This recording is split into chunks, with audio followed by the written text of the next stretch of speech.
Good morning, all of you. In this part of mechanism of reaction, we will discuss about the structure, types, stability, formation, and the reactions of different carbenes. The carbenes are also the reaction intermediates like that of the carbocation, carbanion, free radicals. So what are reaction intermediates? Inter means in between, means the species which are neither reactant nor product, which are formed by the breakage of the bond either homolytically or the heterolytically, which are formed during the reaction, which are very reactive species, very unstable species, very low half life species. तो ऐसी species को आप reaction intermediate कहते हैं, जो reaction के दौरान बनते हैं और रिएक्शन के दौरान ही कंज्यूम हो जाते हैं, जो ना रिएक्टेंट होते ना ही प्रोडक्ट होते. So the short-lived low half-life reactive species which are formed during the reaction by the homolytic or the heterolytic fission are called the reaction intermediates. The examples are carbocation, carbanion, free radicals, carbenes, nitrines, benzene. So in this part we will discuss about the carbenes. So what are carbenes? तो सबसे पहले हम देखते हैं कार्बिन्स बनते कैसे. कार्बिन different ways से देखो जनरेट हो सकते हैं. जैसे हमने एल्काइल हैलाइड लिया तो इसके अंदर हो सकता है हम हिट्रोलिटिक फिशन कर दें. जैसे हमने बेस डाला OH नेगेटिव, इसने दोनों इलेक्ट्रॉन H को दिए और इसी कार्बन, वो कार्बन जिसके ऊपर H है उसी कार्बन के ऊपर एक Cl भी है. तो इस कार्बन के पास दो इलेक्ट्रॉन इकट्ठे हो गए, एक अपना भी एक H वाला भी. तो एक इलेक्ट्रॉन एक्स्ट्रा होने की वजह से इसी कार्बन के ऊपर जो Cl है, जो गुड लिविंग ग्रुप है, वो दोनों इलेक्ट्रॉन को लेके देखो चला जाएगा. तो इसलिए क्या हुआ, ये जो कार्बन के दो बॉन्ड बच गए, दो H देखो बच गए, दो बॉन्ड बच गए. एक ऑर्बिटल ऐसा जिसमें दो इलेक्ट्रॉन इकट्ठे हैं, वो कौन से, जो पीछे से बेस ने इलेक्ट्रॉन H को दिए थे, तो उस ऑर्बिटल के अंदर दोनों इलेक्ट्रॉन इकट्ठे हैं. एक ऑर्बिटल वैकेंट है, वो कौन सा, जो कार्बन और Cl के बीच बॉन्ड था, क्योंकि Cl दोनों इलेक्ट्रॉन लेके चला गया. तो यहाँ पे जो कार्बिन बनी, ये आपकी सिंगलेट कार्बिन. आगे हम देखेंगे कि इसका नाम ऐसा क्यों रखा गया. देखो यहाँ पे जो एक ऑर्बिटल है जिसमें दो इलेक्ट्रॉन इकट्ठे हैं, तो स्पिन कितनी होगी, s की वैल्यू प्लस हाफ, प्लस में दूसरे इलेक्ट्रॉन की माइनस हाफ होती है according to the Pauli exclusion principle. तो नेट स्पिन की वैल्यू s की क्या हो गई बोलो, 0. और इसलिए स्पिन मल्टीप्लिसिटी का फॉर्मूला क्या होता है, 2s प्लस 1. s है नेट स्पिन आपकी यहाँ पे, तो s की वैल्यू 0 है, तो 2 multiplied by 0 plus 1 is equal to 1. One का singlet, so called the singlet carbene. तो ये कैसे बनी है, बाय द हिट्रोलिटिक फिशन. ये कार्बिन कैसे बनी है, बाय द हिट्रोलिटिक फिशन. अब सेकंड देखते हैं, लेकिन वो देखें उससे पहले इसी कार्बिन के अंदर हम ये देख लें कि इसकी हाइब्रिडाइजेशन क्या है, फिर हम डेफिनेशन देखेंगे बाद में. तो हाइब्रिडाइजेशन बोलो, इस कार्बिन के अंदर क्या है आपकी, दो ही बॉन्ड बचे हुए हैं, तो दोनों सिग्मा है, एक लोन पेयर है, तो 2 sigma plus 1 lone pair is equal to 3 sp2 hybridisation है सिंगलेट कार्बिन के अंदर. अब सेकंड वन देखते हैं. सेकंड ऑप्शन, अगर लाइट की प्रेजेंस में चले तो C और H के बीच का जो बॉन्ड है, वो दोनों का, और C और Cl के बीच में जो बॉन्ड है, दो बॉन्ड ही क्लीवेज होंगे. अल्फा एलिमिनेशन रिएक्शन है ये आपकी. कार्बन H के बीच होमोलिटिक फिशन, कार्बन Cl के बीच होमोलिटिक फिशन.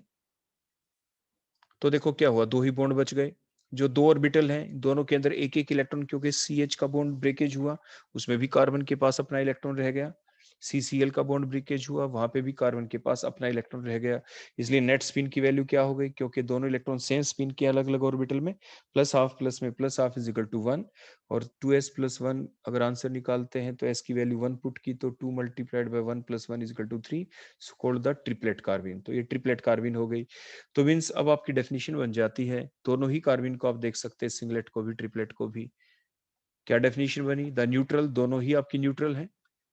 डाइवेलेंट, दोनों के दो ही वैलेंसी है, दो ही बॉन्ड बचे हुए हैं. Low half life reactive species which are form during the reaction by the homolytic और द हिट्रोलिटिक फिशन. ये होमोलिटिक से भी बन सकती है, हिट्रोलिटिक से भी. हिट्रोलिटिक से बने तो सिंगलेट कार्बिन जनरेट हुई थी, होमोलिटिक फिशन से देखा तो अपनी ट्रिपलेट कार्बिन जनरेट हुई थी. अब हम हाइब्रिडाइजेशन देख लेते हैं आपकी ट्रिपलेट कार्बिन की भी, क्योंकि बॉन्ड दो ही हैं, लोन पेयर कोई है नहीं, तो 2 plus 0 is equal to 2, sp hybridisation हो गई. तो that is about the definition of carbenes. So what are carbenes? The neutral, divalent, short-lived, low half-life reactive species which are formed by the reaction, which are formed during the reaction by the homolytic or the heterolytic fission are called the carbenes. There are of two types, singlet carbene और the triplet carbene. और दोनों ही कार्बिन के अंदर जो central कार्बोनेटम है उसके चारों तरफ इलेक्ट्रॉन कितने, बॉन्ड दो हैं, तो दो बॉन्ड के अंदर 4 इलेक्ट्रॉन हो गए.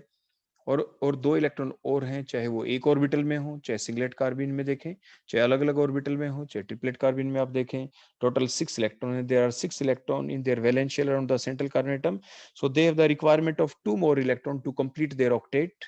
So they have the requirement of 2 more electron to complete their octet, so they act as the strong electrophile. इसलिए ये जो कार्बिन्स होती हैं, they act as the electrophile. लेकिन out of these two electrophiles, to these two carbines, the singlet or the triplet one, the singlet carbene has one vacant orbital to accept the electron pair as compared to the triplet one. दोनों ही electrophile हैं, लेकिन better one singlet carbene है, क्योंकि उसके पास एक vacant orbital भी उसके structure में आपको दिखाई दे रहा है. तो इसलिए बेटर कौन होगा इलेक्ट्रोफाइल? आपकी सिंगलेट कार्बिन. आगे हम बताएं भी कि यही बातों को दोबारा से. नेक्स्ट हम देखते हैं टाइप ऑफ कार्बिन. अभी हमने देखा सिंगलेट कार्बिन और the triplet carbene. Singlet carbene क्या है? वही डेफिनेशन जो भी हमने देखा था, short lived neutral divalent species which are form during the reaction by the, कौन से फिशन से बने थे? By the heterolytic fission. हम देखो दोबारा से शो कर रहे हैं. ये बेस ने अपने इलेक्ट्रॉन H को दिया, अल्फा एलिमिनेशन रिएक्शन होगी, दोनों इलेक्ट्रॉन कार्बन के पास देखो रह जाएंगे, और Cl दोनों इलेक्ट्रॉन लेके फिर चला जाएगा. तो इस टाइप से ये सिंगलेट कार्बिन जनरेट हो गई. ट्रिपलेट कार्बिन कौन होंगी?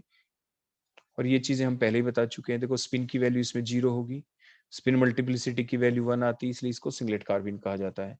तो ट्रिपलेट कार्बिन कौन? The short lived neutral divalent species which are form during the reaction by the, ये होमोलिटिक फिशन से बनते हैं. और जबकि सिंगलेट कार्बिन में कैसे बने थे बोलो, ये हमने बताया, they are formed by the heterolytic fission, और the triplet carbene are formed by the homolytic fission. देखो ये हम होमोलाइटिक फिशन करेंगे, in which each of the atom takes away their own electron. CH bond का cleavage हुआ, C ने अपना electron लिया, H ने अपना, CCl के बीच क्लीवेज हुआ, C ने अपना लिया, Cl ने अपना इलेक्ट्रॉन लिया. तो इसलिए तो जो 2 ऑर्बिटल खाली हैं, 2 ऑर्बिटल जो है कार्बन के ऊपर जो हमने शो किए, दोनों के अंदर एक एक इलेक्ट्रॉन है. तो ये ट्रिपलेट कार्बन स्पिन की वैल्यू इसी टाइप से 1 आएगी, और स्पिन मल्टीप्लिसिटी का आंसर इसी टाइप से 2s+1 = 3 आ जाएगा. नेक्स्ट जो सेंट्रल कार्बन एटम है सिंगलेट कार्बिन के अंदर, उसकी हाइब्रिडाइजेशन क्या होगी? फार्मूला क्या होता है? Sigma bond plus lone pair. 2 sigma bond है, एक लोन पेयर दिख रहा है इसमें, तो hybridisation is sp2, 2 + 1 = 3 sp2. Triplet कार्बिन में देखेंगे तो जो आपकी हाइब्रिडाइजेशन क्या होगी, जो ट्रिपलेट कार्बिन है इसकी, इसकी आपकी sp हाइब्रिडाइजेशन आएगी. यहाँ पे आप ट्रिपलेट लिख देंगे.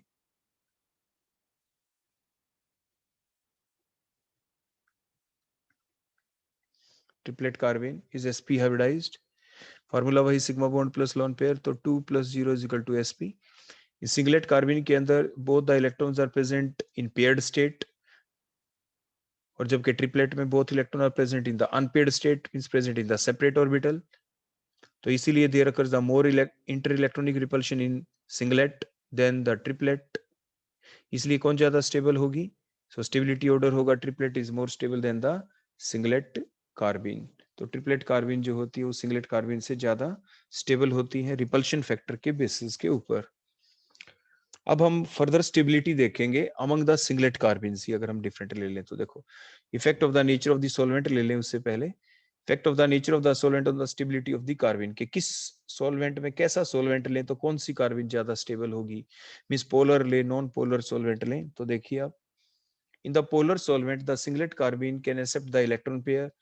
अगर पोलर सॉल्वेंट जो अपने इलेक्ट्रॉन पेयर डोनेट करेगा, तो डोनेट करने के लिए वैकेंट ऑर्बिटल होना चाहिए. वैकेंट ऑर्बिटल अभी आपने देखा था वो सिंगलेट कार्बिन में ही होता है, तो इसलिए वो इलेक्ट्रॉन पेयर को क्या कर लेगा? एक्सेप्ट और गेट स्टेबलाइज. तो देखो ये सिंगलेट कार्बिन की स्ट्रक्चर, इसके पास वैकेंट ऑर्बिटल है. अगर हमारे पास कोई पोलर सॉल्वेंट होगा, तो polar solvent electron pair donate करना चाहेगा स्टेबलाइज करने के लिए, तो ये स्टेबलाइज हो जाएगी सिंगलेट कार्बिन. देखो पोलर सॉल्वेंट ने इलेक्ट्रॉन पेयर दिए, सिंगलेट कार्बिन ले सकता है क्योंकि उसके पास वैकेंट ऑर्बिटल है, तो it get stabilized. So in the polar solvent, the singlet carbene can accept the electron pair from the polar solvent due to the presence of the vacant orbital and get stabilized. But in non-polar solvent, the non-polar solvent has no electron pair for the donation to the singlet carbene. इसलिए जो less stable singlet carbene है will convert it into the more stable triplet carbene. तो ये जो singlet carbene है, अब non-polar देखो medium आ गया, तो नॉन पोलर सॉल्वेंट के पास कोई इलेक्ट्रॉन पेयर है नहीं डोनेट करने के लिए, तो अब इलेक्ट्रॉन इलेक्ट्रॉन रिपल्शन होगी सिंगलेट कार्बिन में. So they get converted, rearrange themselves into the more stable carbene, that is the triplet carbene, जिसके अंदर in which the 2 electrons are present in the separate orbitals. तो solvent के base भी के ऊपर भी हम स्टेबिलिटी को एक्सप्लेन कर सकते हैं. तो ये था effect of the nature of the solvent on the stability of the carbenes. Next हम देखते हैं stability order among the different singlet carbene. अब डिफरेंट सिंगलेट ही होंगी जितनी कार्बिन होंगी, जैसे ये सिंगलेट कार्बिन हमने ली जिसमें दोनों एच लगे हुए हैं। नेक्स्ट हमने ये CF2 लिया। CF2 में देखो क्या है, कार्बन की कॉन्जुगेशन हम सभी जानते हैं 1s2 2s2 2p2, यानी जो ये इलेक्ट्रॉन पेयर हमने दिखा रखे 2p ऑर्बिटल में है। फ्लोरीन की कॉन्जुगेशन भी हम जानते हैं 1s2 2s2 2p5, 2p होता है लास्ट में, तो 2p के अंदर ये लोन पेयर है। नेक्स्ट हम देखते हैं CCl2 जिसमें 3p के अंदर लोन पेयर होता है, क्योंकि ग्रुप नंबर 17 में देखिए फ्लोरीन के नीचे क्लोरीन है, एक नंबर बढ़ गया, तो 2p के बजाय किस में है लोन पेयर, 3p में। ब्रोमीन में देखें 4p में, आयोडीन में देखेंगे तो इसी टाइप से 5p के अंदर होगा। तो अब क्वेश्चन ये है कि out of this different singlet carbon और आर सिंगलेट कार्बन, क्योंकि सभी के अंदर कार्बन के ऊपर जो हमने ऑर्बिटल दिखा रखा है electrons are present in the paired state, तो ये आपकी और एक ऑर्बिटल खाली है, तो ये सिंगलेट कार्बन की स्ट्रक्चर है सभी, ऑल आर सिंगलेट कार्बन। अब क्वेश्चन ये है कि सभी में स्टेबल कौन, तो स्टेबलाइज कैसे होगा कार्बिन, जो इलेक्ट्रॉन पेयर जिसको आराम से मिल जाए, जिसको घर की घर में मिल जाए, means fluorine chlorine bromine iodine, कौन जल्दी इलेक्ट्रॉन पेयर दे सकता है। जो वैकेंट ऑर्बिटल है कार्बन का वो 2p है, जो फुलफिल्ड ऑर्बिटल है फ्लोरीन के ऊपर 2p है, तो एनर्जी गैप नहीं, तो ज्यादा बैक बॉन्डिंग होगी। देखो और moving from CF2 to Ci2, CF2 से CCl2 CBr2 Ci2 की तरफ जाते हैं, तो एनर्जी गैप है 2p vacant orbital of carbon और वैकेंट ऑर्बिटल ऑफ जो हेलोजन है उनके बीच का एनर्जी गैप इंक्रीज होता चला जाता है, इसलिए बैक बॉन्डिंग जो है टेंडेंसी की वो घट जाएगी। तो सबसे ज्यादा बैक बॉन्डिंग किसमें होगी, देखो सिंगलेट कार्बिन जो सबसे पहली स्ट्रक्चर जहाँ पे H है वहां पे तो इसलिए नहीं हो सकती क्योंकि वहां पे H है, H atom has no lone pair, उसके पास तो लोन पेयर ही नहीं है, तो डोनेट करेगा कैसे। अब बात करते हैं CF2 के अंदर, उसके अंदर फ्लोरीन के पास लोन पेयर थे तो वो ज्यादा डोनेट करेगा। देखो हमने 4 एरो दिखाए। फ्लोरीन के अंदर क्योंकि एनर्जी गैप इंक्रीज हो गया, वैकेंट ऑर्बिटल जो है कार्बन का 2p है, फुलफिल्ड ऑर्बिटल क्लोरीन का 3p है, तो देखो कम डोनेशन हमने दिखाई, वहां पे 4 एरो यहाँ पे 3। ब्रोमीन में हमने और भी कम, देखो 2 ही एरो दिखाया। आयोडीन के अंदर देखो 1 ही एरो दिखाया, और जो पहला था CS2 उसमें तो डोनेशन होगी ही नहीं। तो इसीलिए सबसे ज्यादा स्टेबल कौन हो गया, जिसमें बैक बॉन्डिंग हो गई, जिसमें इलेक्ट्रॉन पेयर घर की घर में मिल गए, तो स्टेबिलिटी क्या हो गई बोलो, सबसे ज्यादा CF2 के केस में होगी, क्योंकि इसमें सबसे ज्यादा बैक बॉन्डिंग है, then the CCl2 then CBr2 then Ci2। So CF2 is more stable than CL2 then CBr2 then Ci2 then CS2। तो ये हमने देखा stability order among the different singlet carbenes. अगर ट्रिपलेट कार्बिन अगर हम ले लें, बिल्कुल यही सेम, देखो तो यही CF2 CCl2 CBr2 Ci2, तो इनमें जो स्टेबिलिटी ऑर्डर होगा वो बिल्कुल इससे रिवर्स हो जाएगा इस ऑर्डर से, क्योंकि यहाँ पे वैकेंट ऑर्बिटल नहीं है। जो फ्लोरीन जिसके पास लोन पेयर हैं 2p वाले, वो देगा कहाँ पे, वो दे ही नहीं सकता क्योंकि वैकेंट ऑर्बिटल है नहीं ट्रिपलेट कार्बिन के पास। इसीलिए जो सबसे स्टेबिलिटी का जो ऑर्डर होगा यहाँ पे, स्टेबिलिटी ऑर्डर वो क्या होगा, CS2 इज मोर स्टेबल, ऊपर वाले का जस्ट रिवर्स हो जाएगा, CS2 is more stable then Ci2 is more stable then CBr2 is more stable than CCl2 is more stable than CF2 in the case of the triplet carbene, क्योंकि यहाँ पे कोई back donation नहीं होगी। Fluorine के पास lone pair हैं जो अभी हमने शो नहीं किए, लेकिन वो लोन पेयर दे ही नहीं सकता कार्बन को, क्योंकि कार्बन जो ट्रिपलेट कार्बिन है इसके दोनों ऑर्बिटल के अंदर 2 अनपेड इलेक्ट्रॉन है।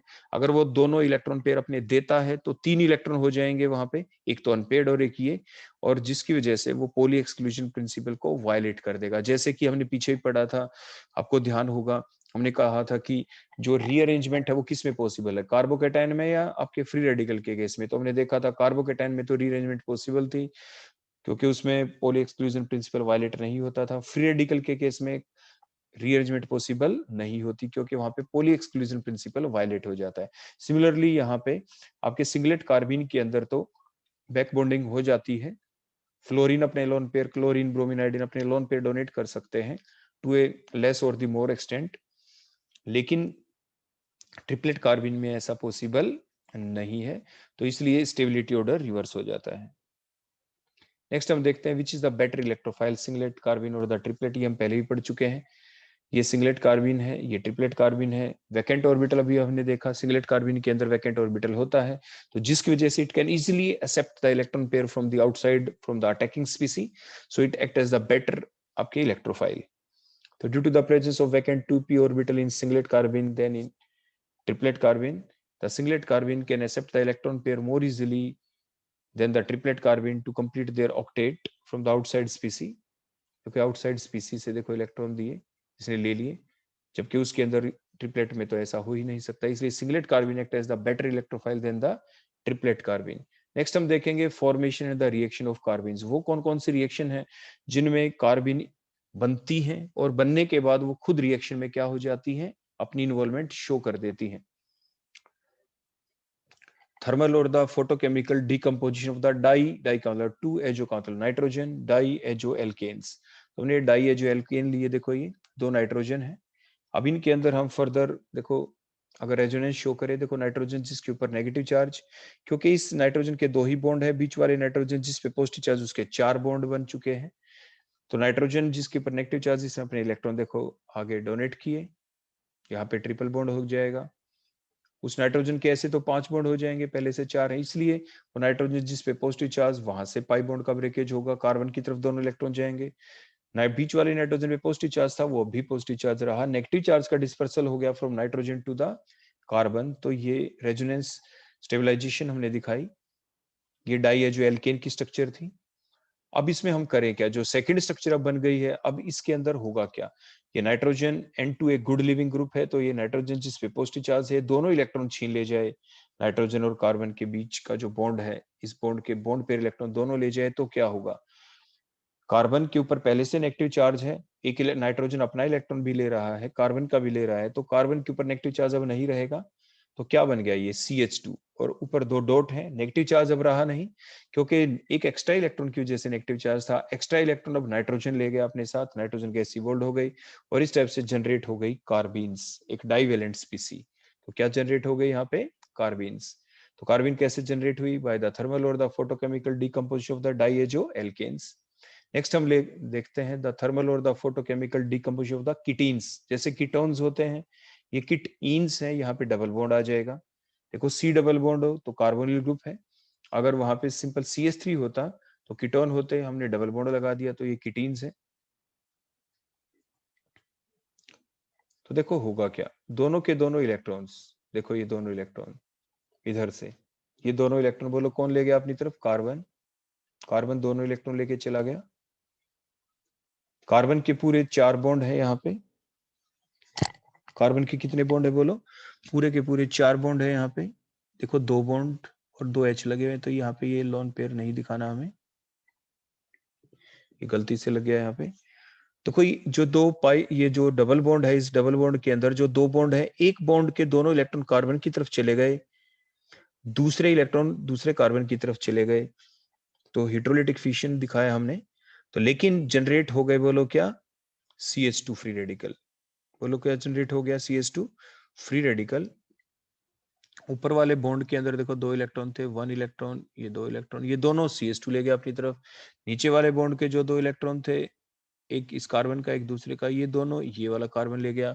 तो गुड लिविंग ग्रुप है आपका कार्बन मोनोऑक्साइड, देखो CO गैस निकल गई आपकी, तो ये गुड लिविंग ग्रुप है, तो इसलिए आराम से रिलीज हो गया यहाँ से, तो कार्बीन्स की जनरेशन हो गई। बोलो कौन जनरेट हो गया यहाँ पे, कार्बीन। तो कार्बीन कहाँ कहाँ से बने आपके, डाइएजो एल्केन से कार्बीन बन सकते हैं, कीटीन से कार्बीन बन सकते हैं। नेक्स्ट हम देखते हैं द थर्मोलाइसिस और the photochemical decomposition of the cyclopropane. देखो साइक्लोप्रोपेन लिए हमने, हीट किया, देखो दोनों इलेक्ट्रॉन्स देखो हमने इधर शिफ्ट किए इस कार्बन के पास, दोनों के दोनों इलेक्ट्रॉन्स, और ये जो कार्बन कार्बन के बीच के दोनों इलेक्ट्रॉन थे, ये रेड एरो से हमने दिखाया, ये उधर चले गए, वहां पे डबल बॉन्ड बन जाएगा। देखो एक तो ये कार्बीन्स बन गए आपके, देखो कार्बन कार्बन के 2 बॉन्ड हैं और दोनों ब्लू डॉट आ गई, तो ये कार्बीन्स जनरेट हो गए, प्लस में वो एल्कीन्स बन गए आपके, जो हमने रेड एरो से दिखाया था वहां पे डबल बॉन्ड बन गया, देखो 2 डॉट से हमने दिखाया, तो प्लस एल्केन, एल्कीन्स बन गई। तो अगर साइक्लोप्रोपेन की अगर हम फोटोकेमिकल या थर्मल डिकम्पोजिशन करते हैं, तो they result in the formation of the carbenes along with the alkenes, alkenes बनती हैं प्लस कार्बीन्स बन जाती हैं। और अगर ये रिवर्स रिएक्शन हम करते हैं कि एल्कीन्स के अंदर कार्बीन ऐड कर दें, तो क्या प्रिपेयर होते हैं आपके, साइक्लो एल्केन प्रिपेयर हो जाते हैं, साइक्लोप्रोपेन बन जाते हैं।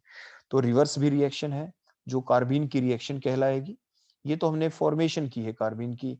रिएक्शन देखे तो बैकवर्ड डायरेक्शन में जा सकती है कि addition of the carbene over the double bond result in the formation of the cyclopropane.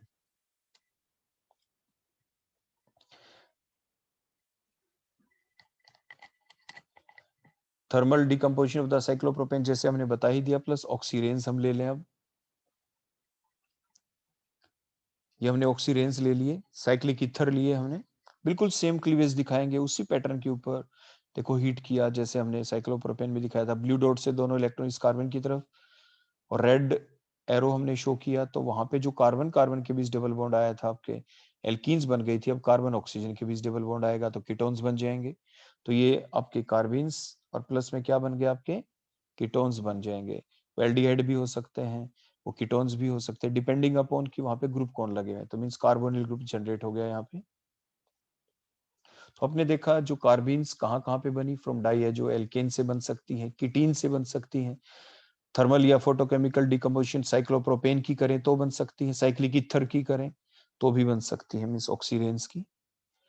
Next हम देखते हैं अगर हम क्लोरोफॉर्म के अंदर स्ट्रॉन्ग बेस डाल दे तो भी बन सकती है आपकी कार्बिन्स। वो तो हमने स्टार्टिंग में जब डेफिनेशन देख रहे थे तब भी देखा था। ये हमने बेस लिया, बेस ने अपने इलेक्ट्रॉन H को दिए और एक कार्बन दोनों इलेक्ट्रॉन लेके चला गया अपनी तरफ, और उसके बाद कार्बन के ऊपर नेगेटिव चार्ज आ जाता, तो इसलिए कार्बन Cl के बीच के बॉन्ड की भी हेटेरोलिटिक क्लीवेज हो गई। तो इस टाइप से बोलो क्या बन गया, ये दो बॉन्ड बच गए कार्बन के ऊपर, दो Cl, क्योंकि अल्फा एलिमिनेशन रिएक्शन हुई है। अल्फा एलिमिनेशन कौन सी रिएक्शन होती है, the two atom are lost from the same carbon atom. एक ही कार्बन से H लॉस हुआ है, उसी कार्बन से Cl लॉस हुआ है, तो अल्फा एलिमिनेशन रिएक्शन है ये आपकी। हेटेरोलिटिक फिशन हुआ है यहाँ पे, इसलिए एक CH बॉन्ड के जो दोनों इलेक्ट्रॉन है वो तो कार्बन के पास है इकट्ठे, Cl बॉन्ड के दोनों इलेक्ट्रॉन Cl लेके चला गया। तो ये जो डाइक्लोरोकार्बिन बनी है, it get involve in many of the reaction like in the Reimer Tiemann reaction. Reimer Tiemann reaction के अंदर ये इन्वॉल्व होती है जो कार्बिन बनती है। देखो CCl2 is a strong electrophile, electrophile तो है ही, हमने पीछे देखा था कार्बिन्स आपके स्ट्रॉन्ग इलेक्ट्रोफाइल होते हैं। तो it will attack on the benzene ring of the phenol to give the salicyl aldehyde. अब देखो इसका मैकेनिज्म देखें हम, देखो ये कार्बिन लिया,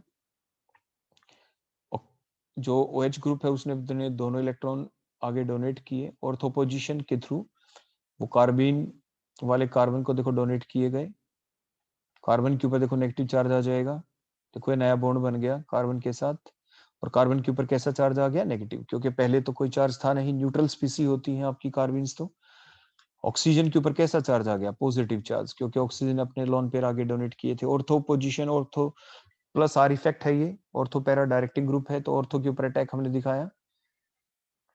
इलेक्ट्रोफिलिक सब्स्टिट्यूशन रिएक्शन में क्या होता है कि वो कार्बन जिसके ऊपर कोई इलेक्ट्रोफाइल अटैच हुआ है, जैसे CCl2 जहां पे अटैच हुआ है, उसी कार्बन के ऊपर देखो हमने H दिखाया है, C सिंगल बॉन्ड H, तो उसी कार्बन के ऊपर से अब H पॉजिटिव लॉस होगा। देखो दोनों इलेक्ट्रॉन, देखो ये हमने एरो शो किया, अब ध्यान से देखिए ये एरो, यहाँ पे दोनों इलेक्ट्रॉन चले जाएंगे CH बॉन्ड के, ये दोनों यहाँ पे, ये डबल बॉन्ड बन जाएगा। यहाँ पे डबल बॉन्ड बनने से कार्बन के दोबारा से 5 बॉन्ड हो जाएंगे जो OH जिससे अटैच है उस कार्बन के, इसलिए दोनों इलेक्ट्रॉन किसकी तरफ शिफ्ट, दोबारा ऑक्सीजन की तरफ शिफ्ट हो जाएंगे। देखो ऐसे दोबारा ऑक्सीजन की तरफ शिफ्ट हो जाएंगे, ऑक्सीजन का नेगेटिव पॉजिटिव चार्ज फिनिश हो जाएगा, तो H पॉजिटिव लॉस हुआ है यहाँ पे, और इस तरह से क्या लग गया, CCl2 जो नेगेटिव था उसके ऊपर H पॉजिटिव लग जाएगा, CHCl2। अब उसके बाद आपकी रिएक्शन बेसिक मीडियम में चलती है ये, क्योंकि कार्बिन जो जनरेट हुआ था बेसिक मीडियम में ही हुआ था। तो अब एक्वस केस डाले तो क्या होता है, आपके CH के ऊपर जो दो Cl लगे हुए हैं Cl2, दोनों Cl हटेंगे, दो क्या लग जाएंगे उसके ऊपर OH, और एक कार्बन के ऊपर एक से ज्यादा OH हो तो वो कंपाउंड क्या होता है, अनस्टेबल। इसके अंदर से क्या लॉस होगा, वाटर। देखो हमने डॉटेड लाइन से दिखाया, एक कार्बन से एक OH के अंदर से OH, दूसरे वाले से H, तो वाटर लॉस, तो CHO बच गया।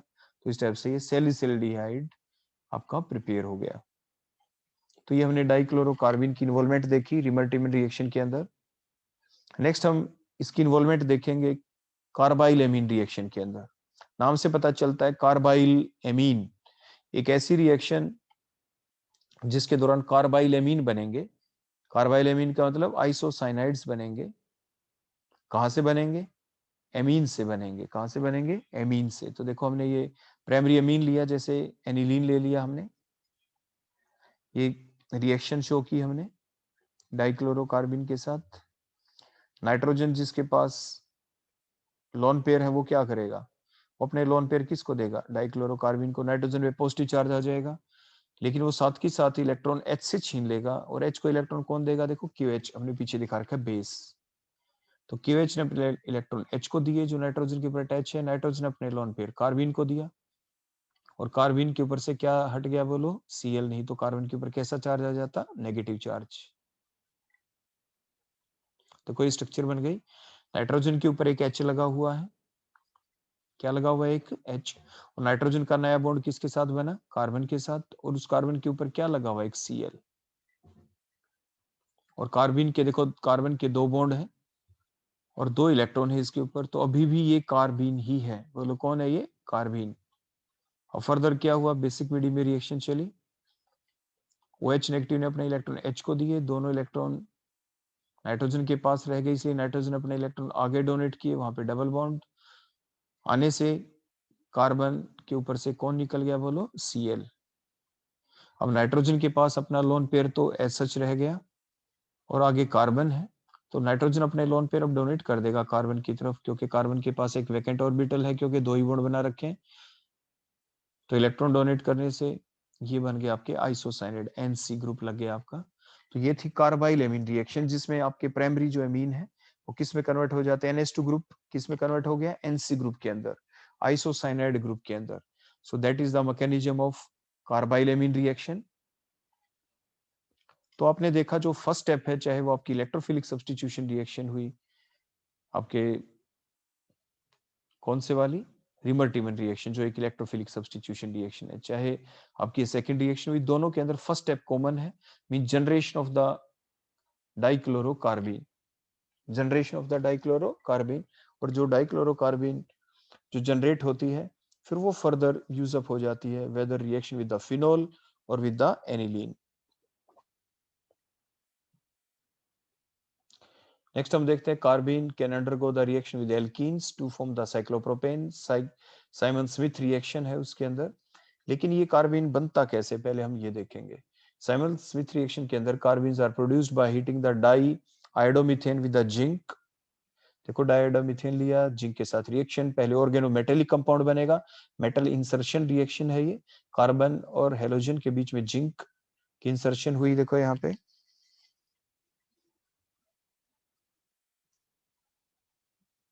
तो यहाँ पे मेटल इंसर्शन हुआ।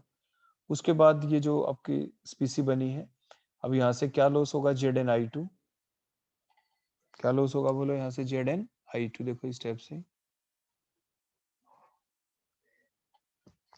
और क्या बन गया आपके कार्बिन। अब जो ये कार्बिन बने हैं ये फिर किसके साथ इन्वॉल्व हो जाएंगे रिएक्शन में, एल्कीन के साथ, जो हमने पीछे बताया भी था फॉर्मेशन ऑफ कार्बिन में कि देखो ये रिवर्स रिएक्शन भी होती है।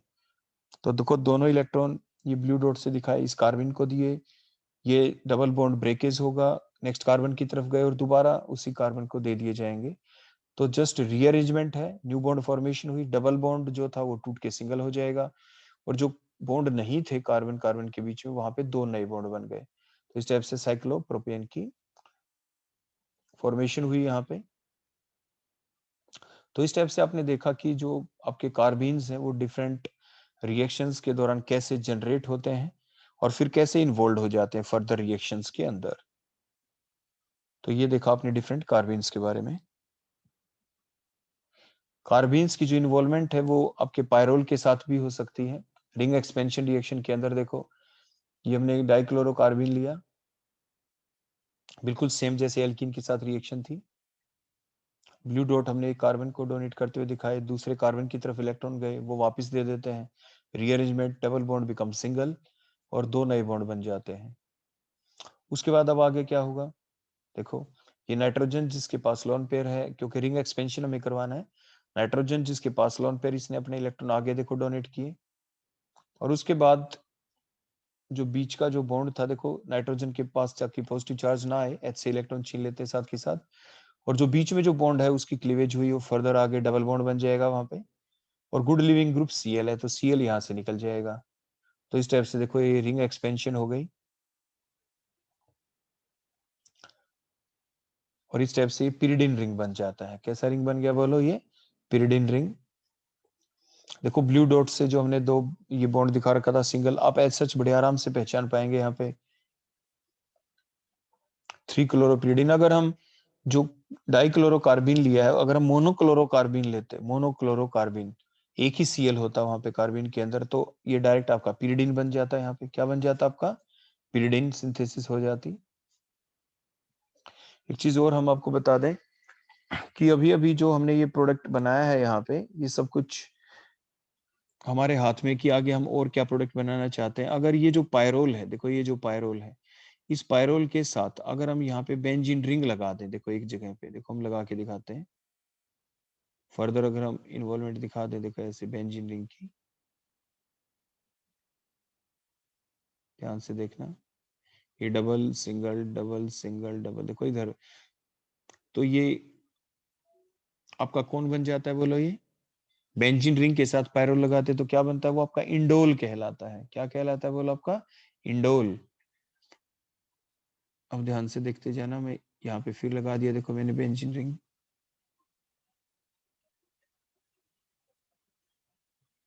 देखो ये स्टेप से फर्दर हम देखो यहाँ पे फिर लगा देते हैं, ध्यान से देखेंगे आप,